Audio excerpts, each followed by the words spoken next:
말씀 보시겠습니다. 출애굽기에 있는 말씀, 출애굽기 37장에 있는 말씀 보시겠습니다. 출애굽기 37장 우리 1절로 우리 8절까지 9절까지 있는 말씀 보시겠습니다. 1절로 우리 9절까지 있는 말씀만 저와 여러분 한 절씩 그렇게 교독하시겠습니다. 부살렐이 조각목으로 궤를 만들었으니 길이가 2규빗 반, 너비가 1규빗 반, 높이가 1규빗 반이며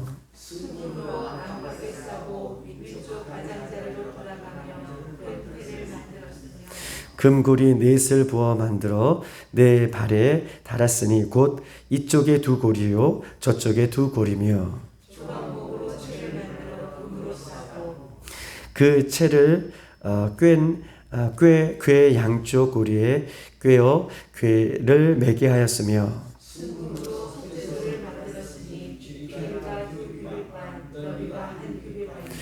금으로 그룹 둘을 속죄소 양쪽에 쳐서 만들었으되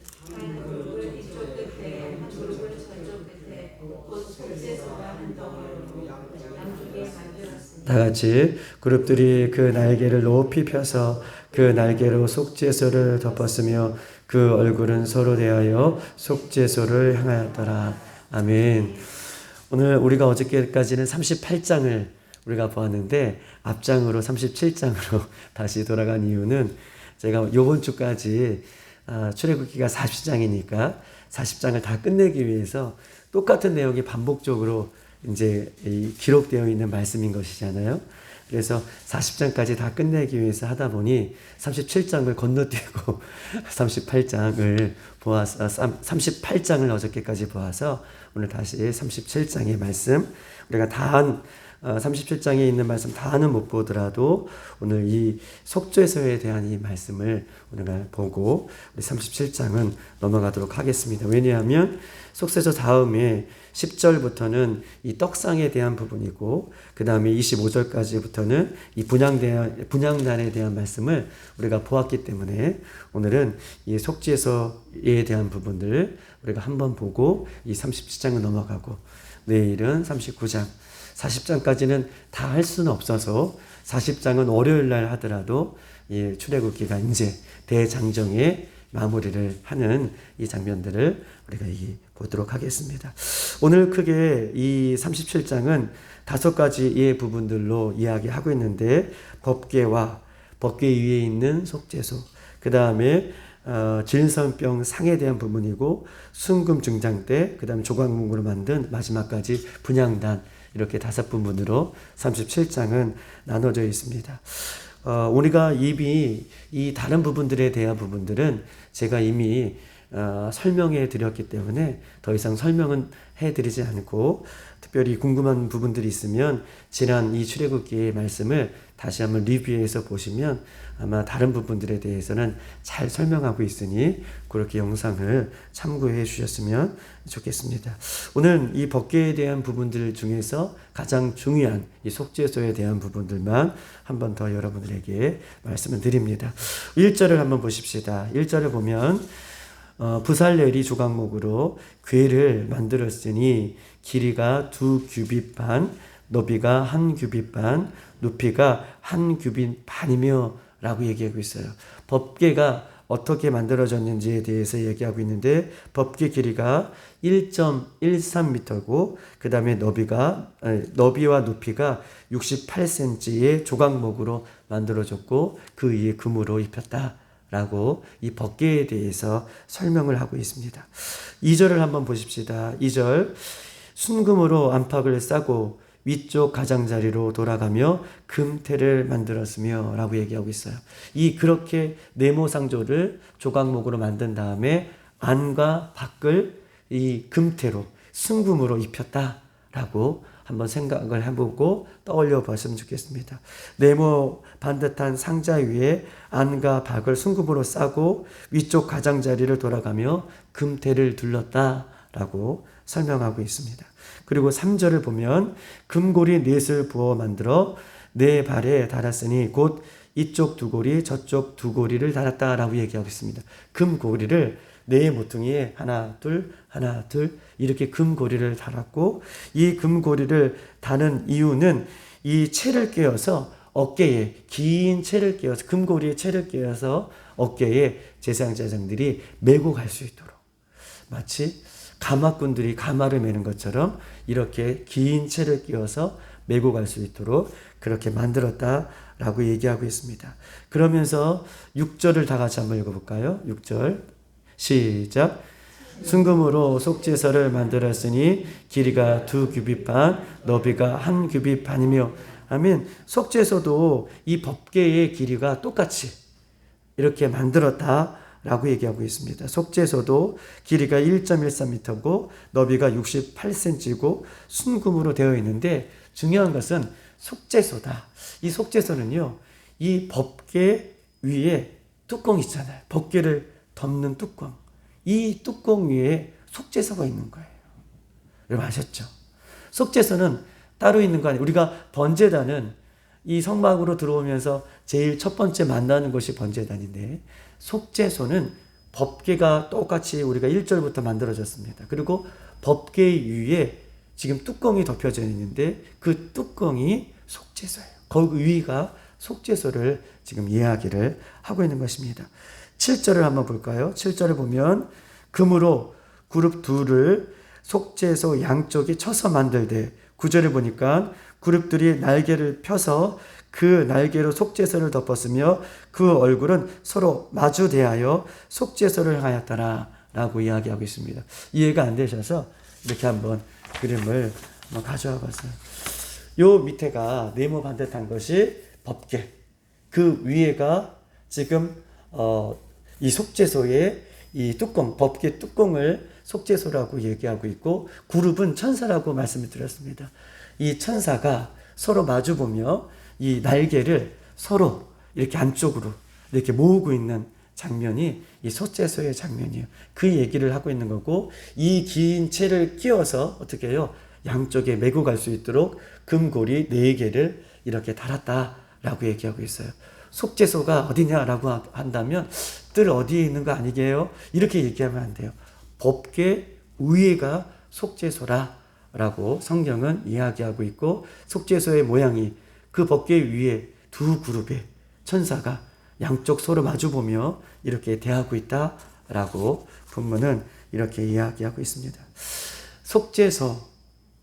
속죄소의 큰 의미는 속죄하는 것이 가장 큰 의미를 갖고 있어요. 속죄소. 하나님께서 인간의 죄를 용서하시고 그곳에 만나주시겠다. 이 법궤가 어디에 있습니까? 지성소 안에 있잖아요. 이 법궤 위에 속죄소에서 어떻게 해요? 하나님께서 인간의 죄를 용서해 주시고 이곳에 내가 너희들을 만나주시겠다 라고 하는 약속의 장소가 이 속죄소하는 이 속죄를 하는 속죄소입니다. 그래서 속죄소의 다른 이름은 또 있어요. 이 속죄소의 이름은 시온자다라고 얘기하고 있어요. 속죄소를 다른 이름으로 불러요. 다른 이름으로 부르는 것이 시온좌. 좌석할 때 좌. 이 시온자는 어떤 뜻이 있습니까? 즉 자비를 베푸시는 자리. 자비를 베푸시는 자리가 시온자라고 얘기하고 있고, 그 자리를 속죄소다라고 이야기하고 있습니다. 법궤의 뚜껑이 왜 속죄소가 될까요? 즉 다시 말해서 이거에 대한 부분들을 이야기할 텐데, 법궤 안에는 하나님의 말씀이 들어있는 십계명의 2 돌판이 들어져 있습니다. 그리고 아론의 쌍난 지팡이가 들어가 있고 만나 항아리가 이 법궤 안에 들어가 있습니다. 대표적인 것이 무엇일까요? 이 3가지에 다 대표적인 것인데, 3가지 중에서 가장 대표적인 것이 있다면 하나님의 언약에 있는 말씀, 십계명이 아주 대표적인 말씀이고 가장 중요한 부분이다라고 이야기를 할 수 있는 것입니다. 하나님의 말씀, 율법, 십계명, 이것이 법궤 안에 들어와 있어서 이것을 법궤라고 얘기해요. 하나님의 말씀, 율법, 이 2 돌판을 하나님의 말씀이라고도 하고 십계명이라고도 하고 율법이라고도 얘기하고 있잖아요. 이 법, 율법, 이 법이 들어있는 궤를 법궤라고 얘기하는 거예요. 그래서 법궤라고 얘기하고 있습니다. 하나님의 말씀이 들어져 있는 이 궤, 그래서 법궤, 율법이 들어있어서 법궤라고 얘기해요. 언약의 말씀이 들어있어서 이 법궤를 다른 말로 언약궤라고 얘기해요. 법궤를 여러 가지 이름을 있어요. 아까 우리가 속죄소를 시온자라고도 얘기하고, 법궤는 왜 법궤냐? 하나님의 말씀이 들어있기 때문에, 율법이 들어있기 때문에 법궤라고 얘기하고 있고, 언약의 말씀이 들어있기 때문에 언약궤라고도 그 이름을 그렇게 부르는 것입니다. 그리고 속죄소는 그 법궤 위에 만들어져 있습니다. 하필 하나님은 속죄소를 법궤 위에 위 뚜껑으로 이렇게 만들어주신 이유는 두 가지의 큰 의미가 있어요. 아주 귀한 의미가 있는데 이 의미를 이 새벽에 우리 한번 알아보도록 하겠습니다. 첫 번째 의미는요, 법궤 안에는 율법, 언약이 들어있다고 분명히 말씀드렸습니다. 그 위에 속죄소는요, 용서하고 자비하시고 사랑이 많으신 하나님을, 아까 시온자라고 얘기했듯이 시온자는 자비를 베푸신다고 얘기했잖아요. 즉 다시 말해서 이 구조죠. 보세요. 법궤, 율법, 하나님의 말씀, 그 위에 하나님의 자비, 하나님의 은혜, 하나님의 사랑이 먼저라는 거예요.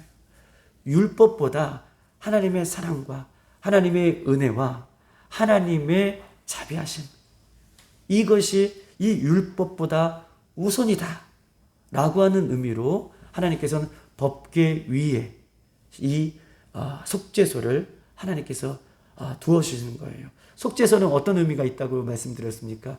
인간의 죄를 사해 주시는 것, 인간의 죄를 사해 주시고 사랑하시고 자비를 베푸시고 은혜를 베풀어 주시는 것이 율법 위에 있음을 성경 우리에게 이야기하고 있습니다. 이스라엘 백성들은 율법을 단 하나라도 제대로 지키지 못했어요. 여러분, 우상 숭배하는 것을 우리가 보잖아요. 하나님의 말씀이 주어졌음에도 불구하고, 이스라엘 백성들에게 하나님의 말씀이 주어졌음에도 불구하고 그 율법을 이스라엘 백성들은, 우리들은 지킬 수 없습니다. 율법을 지키지 못하는, 금송아지를 만드는 사건을 통해서 얼마나 무서운 하나님을 그들이 만났습니까? 하나님의 진노가 이스라엘 백성들 가운데, 말씀을 지키지 못하는 것 가운데 있는 이스라엘 백성들 가운데에 금송아지를 만들어서 하나님의 말씀을 어겼던 이스라엘 백성들에게 모든 이스라엘 백성들을 진멸할 것을 하나님께서는 말씀하고 계셨어요. 그런데 보십시다. 하나님께서는요, 용서해 주시지 아니하면, 하나님께서 우리에게 자비를 베풀어 주시지 아니하면, 하나님께서 우리에게 은혜를 베풀어 주시지 아니하면, 하나님께서 우리에게 긍휼을 베풀어 주시지 않는다면 우리는 이미 죽은 목숨이다 라고 성경은 이야기하고 있습니다. 현재 살아가는 우리들은 어떻습니까? 이스라엘 백성들이 금송아지를 만들었고 말씀을 어겼던 것처럼 예수 그리스도를 믿는 우리들도 여전히 죄와 더불어 살아가는 모습을 본다면, 하나님께서는요, 이 모습이 율법 시대의, 구약 시대의 모습처럼 우리를 바라보신다면 우리도 하나님 보좌 앞에 설 사람이 아무도 없음을 성경은 이야기하고 있어요. 그럼에도 불구하고 율법 위에 속죄소를 만들어 주시고 거기에 은혜와 자비와 사랑을 베풀어 주시면서 우리를 살려주시는, 우리의 죄를 용서해 주시고 우리를 만나 주시는 하나님의 사랑과 은혜가 먼저임을 우리에게 알려주시는 거예요. 율법보다. 우리는 율법을 다 지킬 수 없지만 율법보다 우리 하나님의 사랑과 은혜와 긍휼이 먼저임을. 그래서 하나님께서는 그 예수님을 우리에게 보내주시고, 예수님을, 죄 없으신 예수님을 십자가에 위에 그렇게 죽게 하신 것, 대속의 은혜로 죽게 하신 것, 이것이 먼저임을 성경은 우리에게 알려주시는 것입니다. 말씀을 다 지키지 못하고 살아가는 우리들에게 법궤 위에 속죄소가 있다는 것은 저와 여러분을 죽기까지 사랑하시는 그 예수님의 마음이 오늘 이 새벽에도 우리에게 동일하게 부어지기를 주님의 이름으로 축복합니다. 아셨죠? 율법보다 하나님의 사랑과 은혜가 먼저임을 성경은 그렇게 이야기하고 있는 것입니다. 만약 법궤 밑에 속죄소가 있다면 생각해 보십시다. 이것이 거꾸로 됐다면 이 세상에서 살아남을 사람은 아무도 없어요. 이것이 반대라면, 속죄소가 있고 그 위에 법궤가 있다면, 그렇게 법궤, 율법이 우선순위를 두었다면 이 세상에서 살아남을 사람은 아무도 없다라고 하는 의미입니다. 그런 의미에서 우리의 생명의 현주소는 언제부터 시작이 된 것입니까? 우리의 생명의 현주소는 바로 속죄소에 예수님의 사랑, 예수님의 은혜로부터 우리의 생명의 현주소가 있음을, 오늘도 예수님께서 우리들에게 긍휼을 베푸시고 사랑을 베풀어 주셔서 우리가 살고 있음을 성경 우리에게 이야기하고 있는 것입니다. 아무리 우리가 거룩한 채 하더라도 우리는 죄인이에요. 아무리 우리가 거룩한 채 하더라도 우리 모두는 죄인입니다. 그래서 우리를 가르쳐 사람들이 뭐라고 얘기하냐면 전적 타락, 전적 무능력, 전적 부패라고 얘기해요. 우리는 아무리 거룩한 채 하더라도 하나님 앞에 온전히 설 수 없는 그런 존재들인 것입니다. 아무런 가망이 없는 존재들이 우리 존재들이죠. 그러므로 매일매일 예수님의 십자가 속죄소에서 우리의 삶이, 우리를 용서하시고 우리를 다시 출발하게 하시고 우리에게 새 생명을 주시고 우리에게 은혜를 베풀어 주신 그 예수님으로 인하여서 우리의 삶이 매일매일 출발하는 여러분이 되기를 소망합니다. 나 같은 죄인을 사랑해 주시는 그 예수님, 그 예수님 앞에 설 때까지 십자가의 속죄소 위에 날마다 회개함으로 예수님의 은혜가 날마다 부어지는 삶이 우리 가운데 있기를 주님의 이름으로 축복합니다. 속죄소를 잊지 않고 살아가는 것은 나를 위해 십자가를 지신 예수님을 더욱더 사랑하며 살아가는 거예요. 우리가 속죄소를 어떻게 기억하며 살아가는 것입니까? 속죄소를 이렇게 은혜를 베풀어 주셨는데, 이런 사랑을 주셨는데 우리가 속죄소를 잊지 않고 살아가는 것은 예수님을 더욱더 사랑하는 거예요. 나를 위해 죽으시고 나를 위해 부활하시고 영원한 초소를 베풀어 주시고 여전히 나를 위해 죄 없으신 주님이 죽으신 그 예수님을 더욱더 사랑하는 것이고, 그 예수님의 사랑을 받아서 내 이웃을 내 몸과 같이 실천하며 살아가는 것이 우리가 속죄소를 잊어버리지 않고 기억하며 살아가는 것. 나도 그런 사랑을 받았으니 우리도 그 사랑을 다른 사람에게, 원수까지라도 그렇게 베푸며 살아가는 것. 이것이 속죄소를 잊어버리지 않고 살아가는 우리들의 모습이 되어지는 줄 믿습니다. 두 번째, 속죄소가 법궤 위에 있다는 이유는 하나님은 살아계시다는 것에 대한 증거입니다.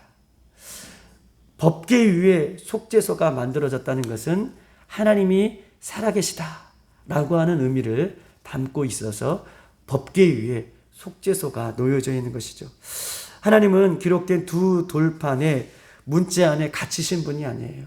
하나님은 법궤 위에만, 법궤 이 안에만, 이 글자 안에만, 율법 안에만, 십계명 안에만 갇혀 계시는 분이 아니시라는 거예요.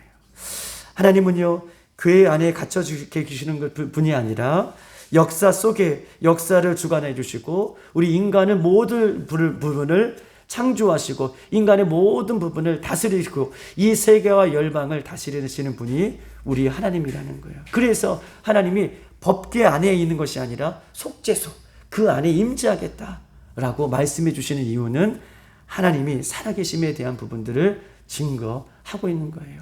내가 법궤 안에만 있다라고 하는 것이 아니라 속죄소에 내가 임재하겠다라고 하는 말씀은 하나님은요, 무소부지 아니시고 하나님은 어디에도 계시는 살아계신 하나님을 오늘 본문은 증거하고 있습니다. 두 그룹의 천사들이 서로 얼굴을 대하여 속죄소를 바라본다는 것은 하나님이 속죄를 어떻게 해요?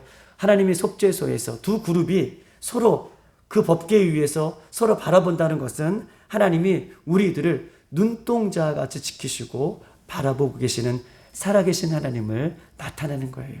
두 그룹이 속죄소에서 서로 날개를 펴고 이렇게 바라보고 있다는 것은 하나님이 살아계시는데 그 살아계신 하나님이 눈동자같이 우리와 함께 하신다는 것을 성경 우리에게 이야기하고 있습니다.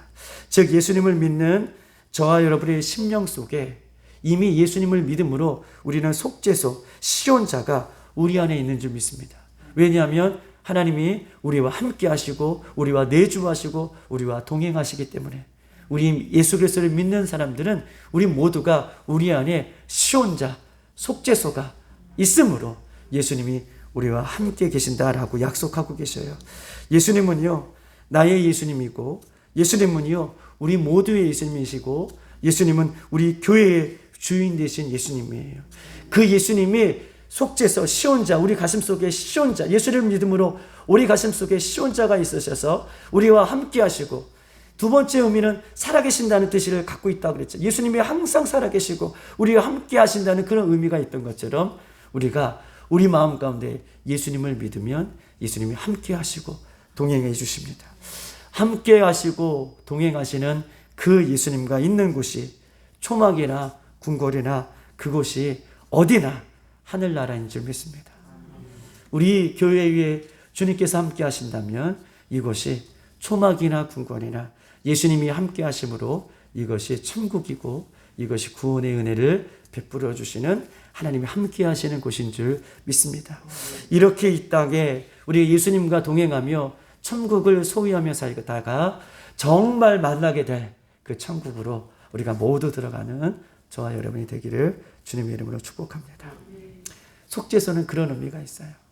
법계 위에 우리 말씀을 다 지키지 못하고 살아가지만 하나님의 은혜와 사랑으로 오늘도 내가 살아가는구나.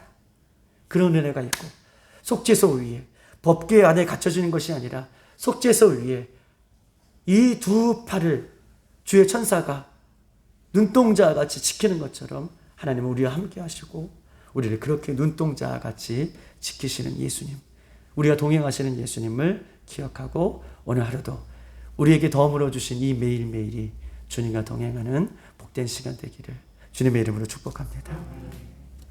오늘 이 새벽에도 우리 세 가지를 놓고 한번 기도하도록 하겠습니다. 오늘 하나님께서 우리에게 새로운 날을 선물해 주셨습니다. 매일 말씀을 묵상하고 말씀을 따라서 살아가는 성도가 가장 신앙생활을 잘하는 성도인 줄 믿습니다. 오늘도 번제단에 담긴 은혜를 생각하며 죄는 모양이라도 버리며 더욱더 헌신된 자리에, 복된 자리에 서 있기를 소망합니다. 특별히 오늘 이 새벽에 기도할 것은 첫 번째 이것입니다. 예수님의 십자가의 사랑과 은혜가 없으면 우리는요, 율법 아래 모두 죽는 사람들이죠. 그러므로 나를 위해 십자가를 지신 예수님을 이 새벽에 더욱더 사랑하고 더욱더 사랑하는 우리 교회가 되게 하시고 더욱더 사랑하는 우리 성도들이 되게 하시고 더욱더 사랑하는 우리 다음 세대 아이들이 될 수 있도록 나를 위해 죽으신 예수님을 더욱더 사랑하는 그 십자가를 더욱더 새벽에 붙드는 우리 교회와 우리 성도와 우리 다음 세대 우리 모든 식구들이 될 수 있도록 인도해 달라고 이 시간 주여 한번 부르고 기도하십시다. 주여!